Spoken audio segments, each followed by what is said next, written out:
এক রকমের আগে ছিল রাজারা এসে যুদ্ধ করে রাজ্য জয় করে নিল, এইবার রাজা রাজা হবে। এবার এরা আমাদের দিয়েই রাজা হবে, রাজা হবে মানে মন্ত্রী হবে না, কিন্তু রাজা হবে। এবং রাজা মানে একনায়ক, তিনি যা মনে করবেন তাই হবে। কিন্তু ওই স্তম্ভগুলো কিন্তু ওই পাটকাঠির মতন সব আছে, ওগুলোর কোনো মানে থাকবে না। পার্লামেন্ট থাকবে, তার কোনো মানে থাকবে না। জুডিশিয়ারি থাকবে, তার কোনো মানে থাকবে না।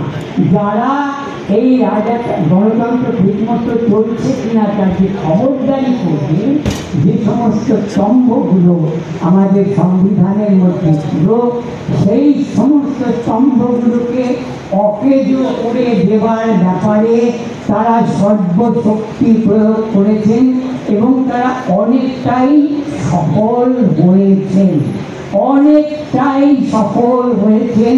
এবং তারা এই যে তারা তাদের যদি আপনারা আবার ওই পার্লামেন্টে পাঠান, তাহলে 2026-এর নির্বাচন হবে কিনা তা নিয়ে আমার সন্দেহ। সুতরাং এখানে যেমন নানা রকম কথা শুনে একটা আনন্দের পরিবেশ তৈরি হচ্ছিল, যে এখানে একজন আমাদের জনপ্রিয় সাংসদ যাচ্ছেন, বারাসতের অনেক উপকার হবে, এই সমস্ত করে বেশ দক্ষিণ হাওয়া বইছিল এরকমের মধ্যেও, এই গরমের মধ্যে। কিন্তু তা কিন্তু নয়, একটা ভয়ঙ্কর বিপদের সম্মুখীন আমরা। যেখানেই যাবেন তাদের বলবেন, পরিচিত লোকদের বলবেন, কাকে নির্বাচন করবেন না, কাকে নির্বাচন করবেন সেটা তো আপনাদের বলে, আপনাদের হয়তো আমরা কিছু কিছু ব্যাপারটা একটু বলে দিতে পারি, যে একে ভাবতে পারেন, তাকে ভাবতে পারেন, কিন্তু কাকে নির্বাচন করবেন না এই ব্যাপারে যেন আপনাদের কোনো সংশয় না থাকে। কারণ এরা এরা পুরোপুরি একটি একনায়কতন্ত্র, এই সব ব্যাপারেই একতন্ত্র, মানে তাদের অন্য কোনো চয়েস বলে কিছু থাকবে না। এক দেশ, এক ভাষা, এক ভোজন, এক বচন, সমস্ত এক। এই একের মধ্যে এই একের পেরেক দিয়ে আমাদের একেবারে ঘুষে ফেলে দেওয়া হচ্ছে। এই যে আমরা যে বহুত্ববাদী, আমাদের মধ্যে যে এত বৈচিত্র্য আছে, সেই বৈচিত্র্যগুলোকে তুলে ফেলে দেওয়ার ব্যাপারে এরা রীতির মতো সক্রিয়। এবং আমাদের মধ্যে যে পুরনো যে ইতিহাস, সেই ইতিহাসের মধ্যে যে বর্জনীয়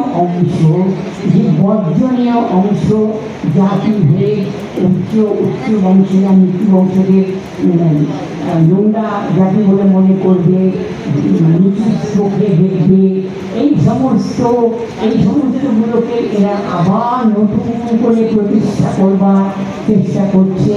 এবং এই ব্যাপারে এইসব দলিতদের একটা দলিত ছেলে, সে ঘোড়ায় চলছিল, সে অন্যায় করেছে বলে তাকে গুলি করেছে।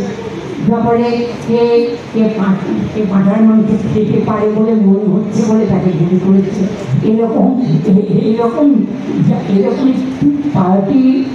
একটি পার্টি অত্যন্ত শক্তিশালী হয়ে উঠছে আজকে বার। কখনো বলছে 400 পার, তারপরে ভাবলে বলছে 300 পার, সে যাই হোক। এবং পর এটি দেখাই যাচ্ছে যে পরের পর একের পর এক দেশের পরে তাদের রূপ বদলে যাচ্ছে। এবং কালকে দেখলাম আনন্দবাজারে প্রতিদিনের মাথার উপরে এই তৃণমূল দল সনাতন ধর্মের বিরোধী, একে এখনই শেষ করুন, একেবারে বিধানসভার আগেই এখানে একে আগে শেষ করুন। আজকে একটি বিজ্ঞাপন বেরিয়েছে, এই তৃণমূল দল সমস্ত দুর্নীতির মূল। এরকম করে এরা যে এই দলটিকে এত বেশি নিন্দা করছে, তাতে বোঝা যাচ্ছে যে এত যখন নিন্দা করছে তাহলে কিছু ভালো কাজ করেছে। কারণ আর কাউকে তেমন নিন্দে করছে। এই দলটিকে বেছে বেছে অতিরিক্ত নিন্দে করছে এবং এই একেবারে উড়িয়ে দিন ফুরিয়ে দিন এই ধরনের কি বলে আহ্বান হচ্ছে। তাই বুঝতে হবে এরা শত্রুকে ভালোভাবে চিহ্নিত করতে পেরেছে এবং এমন একটি দলের শত্রু হওয়া খুবই সম্মানের। আমার মনে হয় এটা খুবই সম্মানের। এবং এই একটা ফোন করে নিয়ে যান, যাকেই দেখা হবে একটা কথা বলবেন, বিজেপিকে না। কারণ বিজেপি হচ্ছে একটা ফ্যাসিস্ট শক্তি, একটা ফ্যাসিস্ট যে চিন্তাধারা তারা সেটাকে বরণ করে নিয়েছে। এই ফ্যাসিস্ট চিন্তাধারার যে নায়ক হিটলার, মুসোলিনি, এদের পূজ্য লোক, এদের জীবনী পাঠ করে, একেবারে ভগবানের মতো এদের শ্রদ্ধা করে এবং এদের পদাঙ্ক অবলম্বন করেই এরা চলবে। এটা মোটামুটি জানাই আছে। এদের নিয়ম হচ্ছে প্রচণ্ড রকমের ফ্যাসিনেটিং হওয়া, খুব একেবারে দেখতে মনে হবে যেন একটা দারুণ ব্যাপার, ফ্যাসিনেটিং হওয়ার চেষ্টা থাকে। মাইন্ড বদলে মাথার বুদ্ধিগুলোকে নাড়িয়ে দেয়, মাথার বুদ্ধি প্রয়োগ করবার ক্ষমতাটাকে নষ্ট করে দেয়। এইরকম একটি দল, অত্যন্ত বিভৎস দল। এদের হিটলার মুসোলিনি সরে গেছে, কিন্তু এদের এখনই এই বিষকে সরিয়ে ফেলা খুবই প্রয়োজন। তা নইলে আমাদের সংবিধান বলে যে জিনিসটা আছে এখনো পর্যন্ত, যার ফলে যে কেউ কোনো একটা অপরাধ করলে মনে রাখে যে না এটা কিন্তু দেখছে, এরপর একটা বিচার ব্যবস্থা আছে, আমি কিন্তু যা খুশি তাই করতে পারি না, এটা কিন্তু আর থাকবে না। এই স্তম্ভগুলোকে ওরা গুঁড়িয়ে ফেলেছে। যারা খবর দেবে তাদের কিনে ফেলেছে। যারা সত্যিকারের খবর দেয় তাদের বাড়িতে ইডি, সিবিআই সমস্ত পাঠিয়ে নানা রকমভাবে তাদের চিন্তাধারা, তাদের বাস পিছিয়ে থাকাটাকেই তছরছ করে দিচ্ছে, তাকে নানা রকমভাবে তাদের কী বলে হেনস্থা করা হচ্ছে। এগুলো করা হচ্ছে। এর ফলে কিন্তু আমরা একটা অদ্ভুত জায়গায় এসে পড়ব। তখন কিন্তু কাকলি একা কিছু করতে পারবে, বারাসতে কিছু করতে পারবে। এটা কিন্তু একটা বিরাট বড় একটা প্রশ্নবোধক চিহ্ন আপনাদের সামনে এখন আছে। এই প্রশ্নের উত্তর আপনাদের দিতে হবে।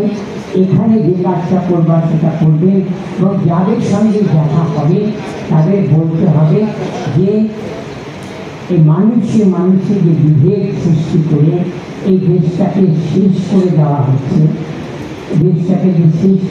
হচ্ছে, ধর্মের নামে পুরো দেশটাকে বিভাজন করা হচ্ছে। যেন এই নির্বাচনের সবচেয়ে বড় এজেন্ডাটা হচ্ছে সনাতন ধর্ম থাকবে না, আর কিছু না, খাওয়া পড়া চাকরি বাকরি এসব কিছু না, সনাতন ধর্ম ঠিক মতন থাকবে কিনা এটাই এখন আমাদের একমাত্র চিন্তা। এরকম চিন্তায় আপনাদের বুঝতে করছে, আপনাদের মগজটাকেই নষ্ট করে দেওয়া হচ্ছে। নিজের মগজ নিজের কাছে রাখুন, নিজের মগজটাকে নষ্ট হতে দেবেন না। ওরা কিছু ম্যাজিক শো দেখাবে, এরকম করে নানা রকমের রোড শো করবে, এইরকম নদীতে যাবে, হেঁটে ফ্লাইটে করে আবার উড়ে যাবে, আপনারা খুব হাততালি দিয়ে বলে বাহ কি একটা শাসক এসেছে দেখবার মতো, একেবারে নরেন্দ্র না নরকেন্দ্র সেসব আপনারা নিজেরাই ভাবছেন। এই নরেন্দ্রনাথ দত্ত নয়, এই নরেন্দ্র দাভোলকর নয়, যিনি অন্ধশ্রদ্ধা বা কুসংস্কারের জন্য কথা বলেছিলেন বলে এই নরেন্দ্রের লোকেরা তাকে গুলি করে দরজার সামনে মেরে ফেলেছিলেন কুসংস্কার বিরোধী। ওই নরেন্দ্রকে সম্মান করুন এবং এই নরেন্দ্রকে অন্তত এই নির্বাচন সম্মান করুন, তাকে জায়গায় ফিরে যেতে বলুন। এইটা হচ্ছে আমার এইটুকু গদ্যে এইটুকু বলা। আর যদি গান গাইতে বলে গান গাইতে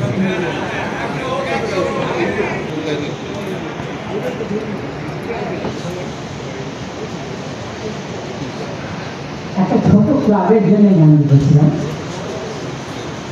সেখানেও একই কথা, সেই আমাদের পুরনো কথা বারে বারে ভেবেছিলাম। সেটা হচ্ছে সবার উপরে মানুষ, সবার উপরে মানুষ, কোথায় দিন কোথায় ছেড়ে দেবে। ব্যাঙ্গালোরে এখন জল নেই, এইরকম একটা বোতলের দাম 750 টাকা। জল নেই, 50 তলা বাড়ি হচ্ছে, কম্পিউটারের ইন্ডাস্ট্রি চলছে, জল নেই। প্রকৃতি কিন্তু কাউকে ছেড়ে কথা বলে না। মানুষকে ভালোবাসুন, প্রকৃতিকে ভালোবাসুন, প্রকৃতির সঙ্গে হাত মিলিয়ে চলুন। প্রকৃতি কিন্তু নিজে সবচেয়ে বেশি জানে, তার থেকে বেশি জানবার চেষ্টা করবেন না। যারা বেশি বেশি তাপবিদ্যুৎ, জলবিদ্যুৎ বেশি করতে গেছে, তাদের এখানে বন্যায় একেবারে ভাসিয়ে দিয়েছে, শেষ করে দিয়েছে। প্রকৃতিকে একটু সমঝে চলুন আর মানুষকে ভালোবাসুন। আমরা আজ শুনতে পাই, শোনো তো মানুষ ভাই, সবার উপরে মানুষ সত্য, তাহার উপরে আমরা আজ শুনতে পাই। আমার সঙ্গে একমত হয়ে চালিয়েছি। আমরা আজ শুনতে পাই, শোনো মানুষ ভাই, সবার উপরে মানুষ সত্য, তাহার উপরে আমরা। এবার গাওয়া যায়। আমরা আজ শুনতে পাই, শোনো মানুষ ভাই, সবার উপরে মানুষ সত্য, তাহার উপরে। আমরা আজ শুনতে পাই, শোনো মানুষ ভাই, সবার উপরে মনুষ্যত্ব, সবার উপরে মনুষ্যত্ব। এই সবার উপরে মনুষ্যত্ব শব্দটা এনেছেন সুভাষ মুখোপাধ্যায়।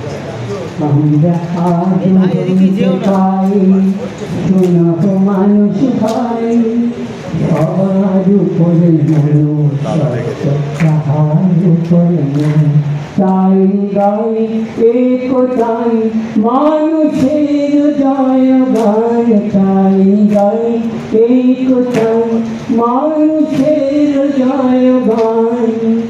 মানুষের সেবার ব্রতে নিবেদিত প্রাণ, মানুষের সেবার ব্রতে নিবেদিত প্রাণ। অবমান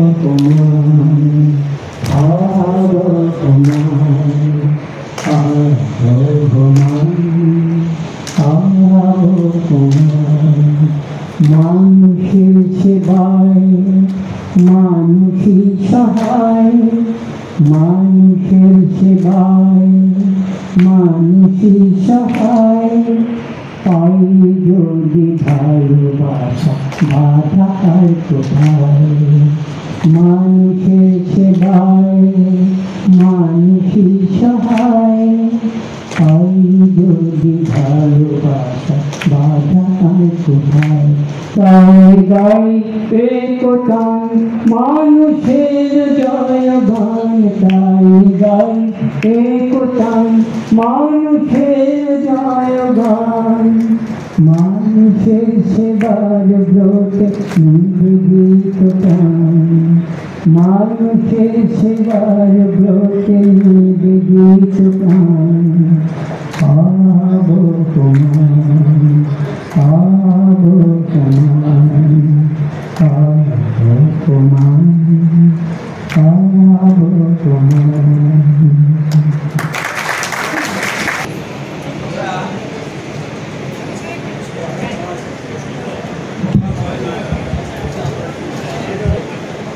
আমরা একটা ভালো গান শুনলাম সবাই মিলে।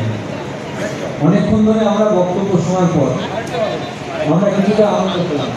আর একটা হবে